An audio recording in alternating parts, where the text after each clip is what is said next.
नमस्कार, मी सुमित शंकर सावंत आणि तुम्ही पाहताय TV9 मराठी। या बातमीपत्रामध्ये आपण 50 महत्त्वाच्या बातम्यांचा वेगवान आढावा घेऊयात। खडकवासला धरणामधून आज पुन्हा 11,000 क्युसेक पाण्याचा विसर्ग जोडला जाणार आहे, तर नदीकाठच्या लोकांना काळजी घेण्याचं आवाहन। सिंहगड किल्ल्यावर जाणाऱ्या रस्त्यावर दरड कोसळली। सिंहगड किल्ला आठवडाभर आता पर्यटकांसाठी बंद राहील। दरड हटवण्याचं काम सुरू। पुण्यातील पूरस्थितीनंतर जलजन्य कीटकजन्य रोगांचा प्रादुर्भाव वाढण्याची चिन्हे आहेत। पालिकेकडून प्रतिबंधात्मक उपाययोजना राबवण्याचे निर्देश। पुणे शहरात ठेकेदारांना स्वतः खड्ड्यामध्ये पाणी असताना केलंय सिमेंट काँक्रिटीकरण। पालिकेच्या आदर्श नियमावलीचं उल्लंघन, घटनेचा व्हिडिओ व्हायरल। राधानगरी धरण क्षेत्रामध्ये पावसाचा जोर पुन्हा वाढला। धरणाचे 5 स्वयंचलित दरवाजे पुन्हा उघडले। धरणातून 10,000 क्युसेकने विसर्ग। कृष्णा नदीतील पाणी पातळी कमी होत असली तरी पूरग्रस्तांनी घरी परतण्याची घाई करू नये, सांगली जिल्हा प्रशासनाचं नागरिकांना आवाहन। पावसामुळे गोंदियामधील 4,000 हेक्टरवरील शेती पिकांचं नुकसान। अर्जुनी, मोरगाव, गोंदिया, तिरोडा, देवरी या तालुक्याला अतिवृष्टीचा सर्वाधिक फटका। बळीराजा अडचणीत। गोंदियातील इटियाडोह धरणामध्ये 100% पाणी साठा, तर 2 महिन्यात 719.75 मिमी पाऊस। सततच्या पावसामुळे गोंदिया जिल्ह्यातील 1,306 घरांची पडझड। पुराच्या पाण्यात 25 जनावरं वाहून गेली, तर 5 जणांचा मृत्यू झाला। जिल्हा आपत्ती व्यवस्थापन विभागानं माहिती दिली।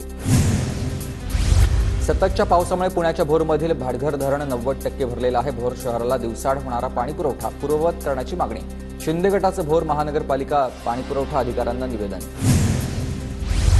पुण्याच्या भोरमध्ये दरड प्रवण क्षेत्र असलेल्या धानवली गावातील तात्पुरतं स्थलांतर केलेल्या नागरिकांचं आता नॅशनल इंटिग्रेटेड मेडिकल असोसिएशन तर्फे मोफत आरोग्य तपासणी। पुण्यात पुढील 5 दिवस मुसळधार पावसाची शक्यता। हवामान विभागाचा अंदाज। पुणे जिल्ह्यात मध्य पूर्व भागामध्ये अद्याप समाधानकारक पाऊस नाही आहे। साताऱ्यातील डोम धरणामध्ये पाण्याची आवक वाढल्यानं कृष्णा नदीपात्रामध्ये विसर्ग सुरू। 2,500 क्युसेक पाण्याचा विसर्ग सुरू। नदीकाठच्या गावांना सतर्कतेचा इशारा।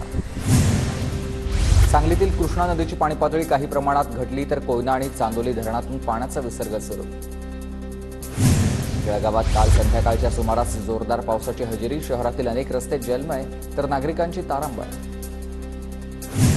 रायगड जिल्ह्यातील इर्शाळवाडीच्या गृहप्रकल्प हस्तांतरणाला आता महिनाभराची प्रतीक्षा कायम आहे। घरांचं बांधकाम अंतिम टप्प्यात आलंय, तर वर्षभरापूर्वी इर्शाळवाडी घटनेची या सगळा प्रकार घडल्यानंतर 84 जणांचा मृत्यू झालेला होता।